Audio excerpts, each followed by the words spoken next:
మీకు చూడండి అంటే సేమ్ ఉండాలి 3 డిజిట్ లో 40 అంటే 3 డిజిట్ తోటి ఏదైనా ఉండొచ్చు పైన సేమ్ ఉండాలి కింద సేమ్ ఉండాలి ఓకేనా ఈ నెంబర్ తో చూడండి 6 6 ఎంత 36 కదా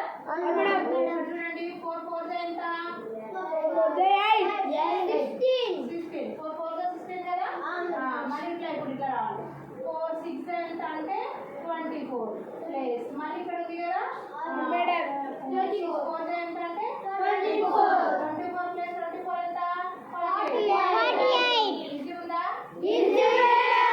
ఒకటి వేస్తే చేస్తారా ఇప్పుడు అర్థమైందా చూడండి నేను ఒకటి వేస్తే ఇంకోటి సెకండ్ లెక్క 205 అంటే కింద పైన సేమ్ నెంబర్ ఉండాలి 3 డిజిట్ తోటి అర్థమైందా ఓకే చేశారా ఎవరు చేశారు